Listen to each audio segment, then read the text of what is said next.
आकाशवाणी भोपाल से प्रस्तुत हैं प्रादेशिक समाचार।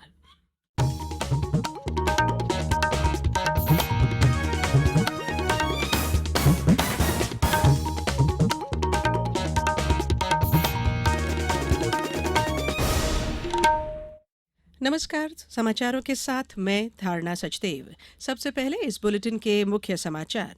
प्रधानमंत्री 14 सितंबर को बीना में 50,000 करोड़ रुपए लागत के पेट्रोकेमिकल प्रोजेक्ट का करेंगे भूमि पूजन। वन विभाग के शहीद होने वाले कर्मचारियों के परिवारों को अब 25 लाख रुपए मिलेंगे।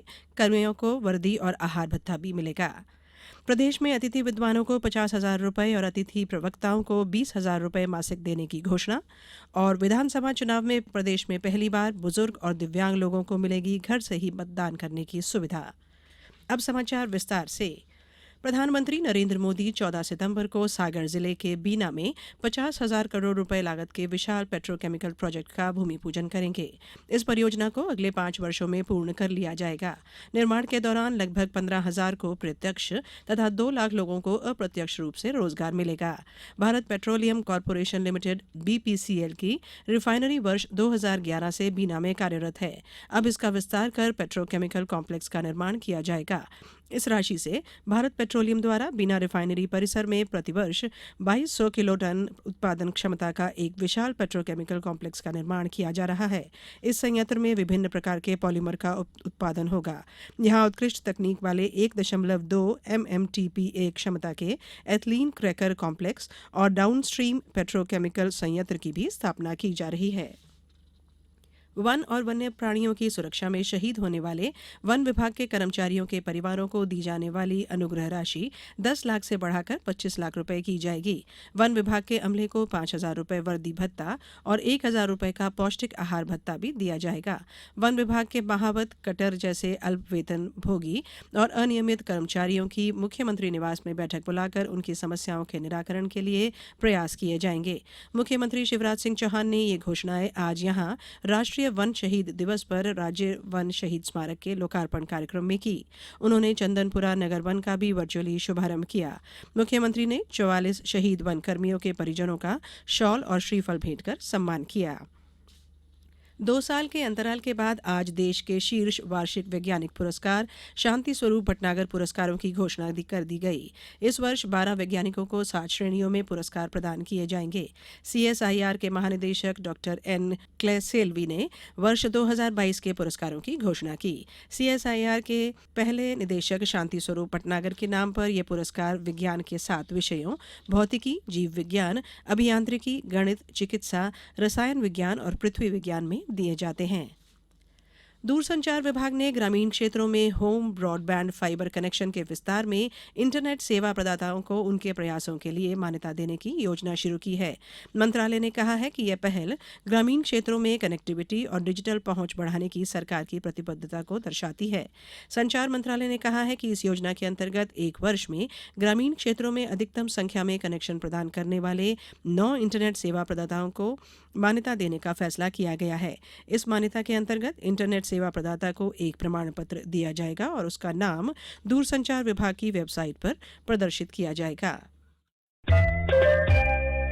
ये समाचार आप आकाशवाणी भोपाल से सुन रहे हैं। हमारे समाचारों को अब आप कभी भी और कहीं भी अपनी सुविधा के अनुसार सुन सकते हैं। ये समाचार बुलेटिन YouTube, ट्विटर और फेसबुक पर AIR न्यूज भोपाल पेज पर सुने जा सकते हैं। इसके अलावा आप हमारी वेबसाइट newsonair.com पर या AIR न्यूज ऐप पर भी समाचार सुन सकते हैं। समाचारों में एक बार फिर आप सभी का स्वागत है।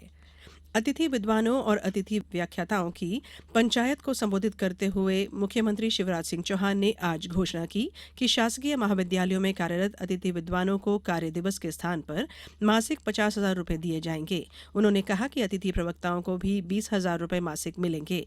इसके अलावा अतिथि विद्वानों को शासकीय कर्मचारियों की तरह अवकाश सुविधा मिलेगी। इनके लिए PSC परीक्षा में भी 25% पद आरक्षित किए जाएंगे।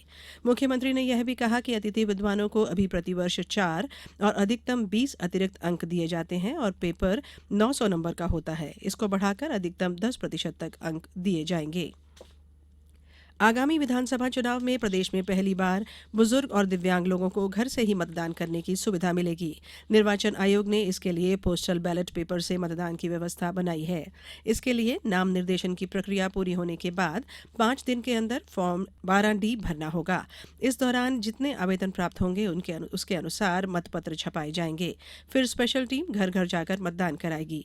इस सुविधा का लाभ 80 साल से अधिक बुजुर्ग और 40% से अधिक दिव्यांगों को मिल सकेगा।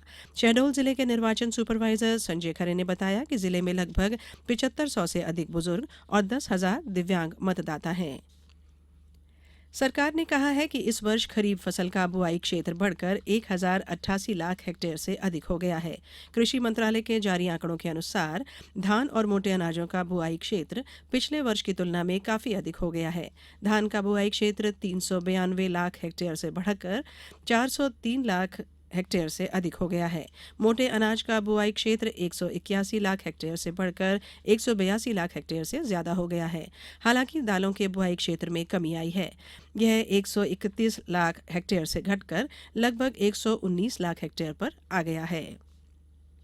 व्यावसायिक परीक्षा मंडल द्वारा आयोजित पुलिस कांस्टेबल भर्ती परीक्षा से संबंधित एक मामले में एक उम्मीदवार को 4 साल कठोर कारावास की सजा सुनाई गई है।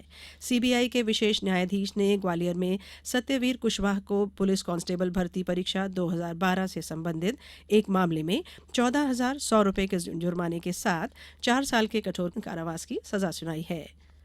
सॉवरन गोल्ड बॉन्ड 2023-24 की दूसरी श्रृंखला निवेश के लिए खुल गई है।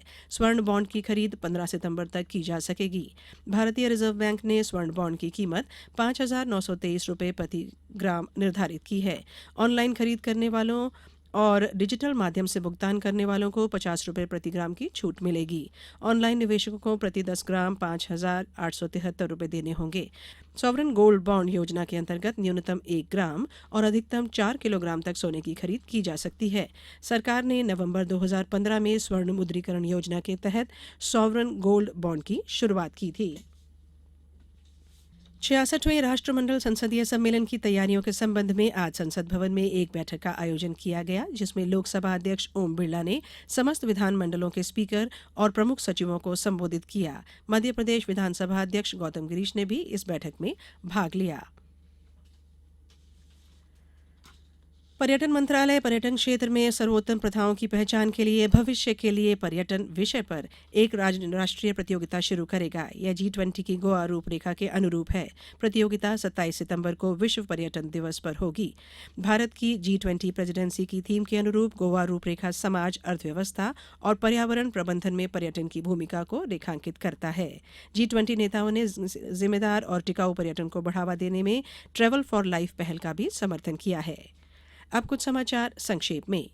गोवा के मुख्यमंत्री प्रमोद सावंत ने आज आगरमालवा जिले के नलखेड़ा पहुंचकर मां बगलामुखी मंदिर में दर्शन कर पूजा की। मध्य प्रदेश राज्य सहकारी संघ की वृहद हस्तशिल्प क्लस्टर विकास परियोजना का शुभारंभ कल विभागीय मंत्री अरविंद सिंह भदौरिया करेंगे। मध्य प्रदेश मानव अधिकार आयोग का स्थापना दिवस कल शिक्षा का अधिकार मानव अधिकार विषय पर मनाया जाएगा। कार्यक्रम के मुख्य अतिथि मुख्यमंत्री शिवराज सिंह चौहान होंगे। सतना पुलिस लाइन में पुलिस अधीक्षक आशुतोष गुप्ता ने पुलिस परिवार के बच्चों के लिए लाइब्रेरी का शुभारंभ किया। शहडोल जिले में पश्चिम क्षेत्र विद्युत वितरण कंपनी डिटेक्टिव मीटर बदलने का काम शुरू कर दिया है। विभाग को इसके लिए 15,700 मीटर प्राप्त हो चुके हैं। शिवपुरी जिले में बीते 2 दिन से रुक रुक कर हो रही बारिश से किसानों ने राहत की सांस ली है। खरीफ सीजन की फसलों के लिए इस बारिश से काफी मदद मिलेगी। और खंडवा में आयोजित भारत तिब्बत सहयोग मंच की जिला इकाई की बैठक को भारत तिब्बत सहयोग मंच के मालवा प्रांत के उपाध्यक्ष पन्नालाल गुप्ता ने संबोधित किया। इस बुलेटिन में फिलहाल इतना ही। दीजिए इजाजत। नमस्कार।